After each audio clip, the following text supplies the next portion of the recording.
नमस्कार श्रोतागणों, भगवत गीता का chapter number 5। ओम एकदंताय विघ्ने वक्रतुंडाय धीमहि तनो बुद्धि ईद प्रचोदयात्। यह गणेश गायत्री मंत्र है दोस्तों। इसे किसी भी चीज या किसी भी अच्छे शुभ कर्म को करने से आप 108 बार जाप करें या प्रतिदिन आप 108 बार जाप करें। अब दोस्तों मैं आपको भगवत गीता का पंचम अध्याय कर्म संन्यास योग। दोस्तों इसमें कुल 29 श्लोक हैं जो मैं आपको गीता का 5वां अध्याय हिंदी अर्थ समझाने वाला हूँ। श्रोतागणों जो इस प्रकार है दोस्तों, इसमें जो कर्म संन्यास योग है, कर्म संन्यास योग योगा ऑफ रिनुंसिएशन फ्रॉम एक्शन का अध्याय कहा जाता है। पंचम अध्याय का प्रथम श्लोक अर्जुन कहते हैं, हे कृष्ण, पहले आप कर्मों के संन्यास अर्थात त्याग की और फिर कर्मों से योग की प्रशंसा करते हैं। इन दोनों में से श्रेष्ठतर कल्याणकारक और निश्चित साधन को मुझसे कहिए।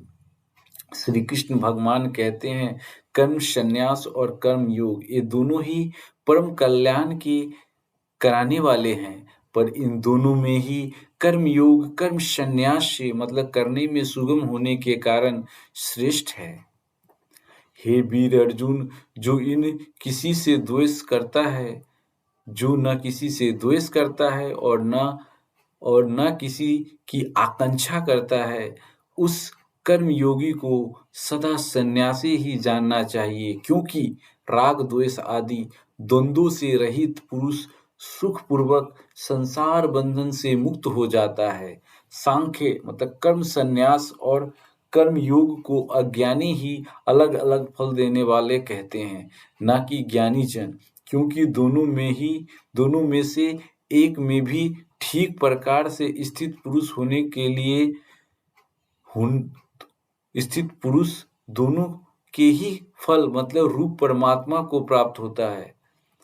ज्ञान योगियों द्वारा जो गति प्राप्त की जाती है, कर्म योगियों द्वारा भी वही प्राप्त की जाती है। इसलिए जो पुरुष ज्ञान योग और कर्म योग को फल से मतलब एक देखता है, वही ठीक देखता है। परंतु हे वीर अर्जुन, कर्म योग के बिना कर्म मतलब संन्यास कठिन है और कर्म में स्थित मुनि पर ब्रह्म को शीघ्र ही प्राप्त हो जाता है। अपने मन को वश में करने वाला, जितेंद्रिय, विशुद्ध अंतःकरण वाला और सभी प्राणियों को अपना आत्मरूप मानने वाला कर्मयोगी कर्म करता हुआ भी उससे लिप्त नहीं होता।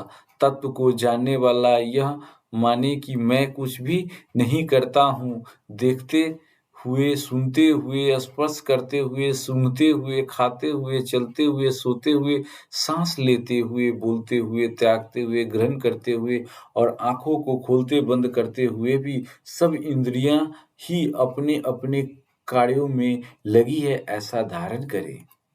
जो पुरुष आसक्ति रहित होकर सब कर्मों को ब्रह्म यहाँ प्रकृति द्वारा होने वाला जान कर करता है, वह पाप से उसी प्रकार लिप्त नहीं होता जैसे जल से उसमें डूबा हुआ कमल का पत्ता।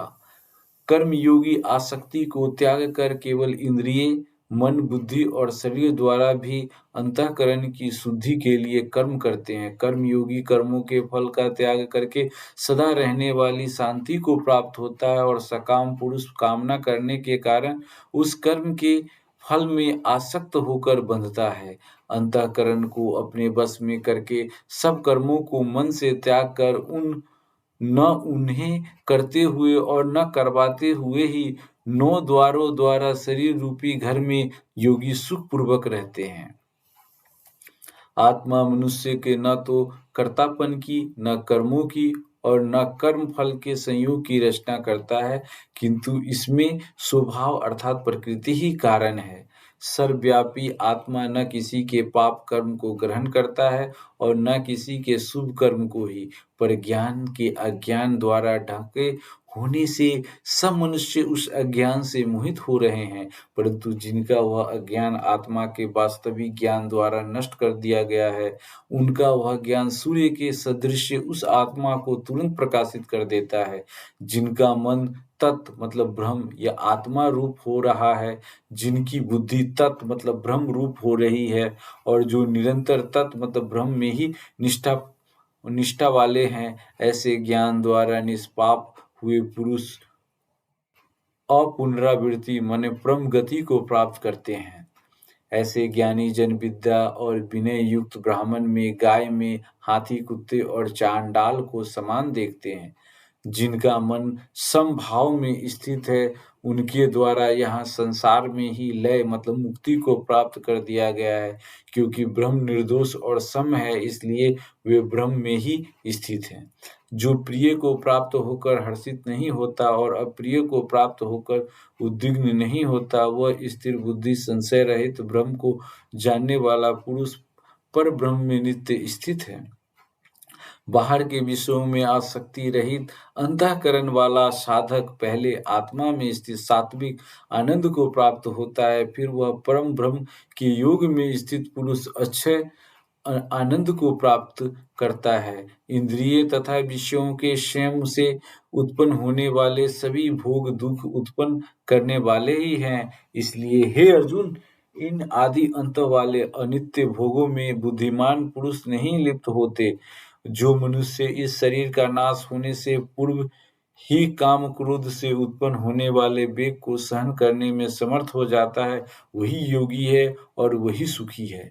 जो योगी अंतरात्मा में ही सुख वाला है और आत्मा में ही रमन करने वाला है और जो आत्मा में ही प्रकाश यानी ज्ञान वाला है, वह ब्रह्म होकर शांत पर ब्रह्म को प्राप्त हो जाता है।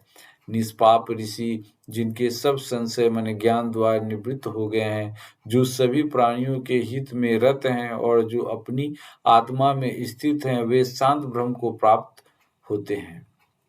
काम क्रोध से रहित जीते हुए चित्त वाले आत्म साक्षात्कार किए हुए योगियों के लिए सब ओर से शांत परब्रह्म ही परिपूर्ण है। बाहर के विषयों को न अनुभव करते नेत्रों की दृष्टि को दोनों भवों के बीच में स्थिर कर और नासिक में विचरने वाले प्राण और अपान वायु को सम करके जीते हुए मन बुद्धि और इंद्रियों वाला मोक्षपरायण मुनि, जो इच्छा भय और क्रोध से रहित हो गया है, वह सदा मुक्ति ही है, अर्थात सदा मुक्त ही है।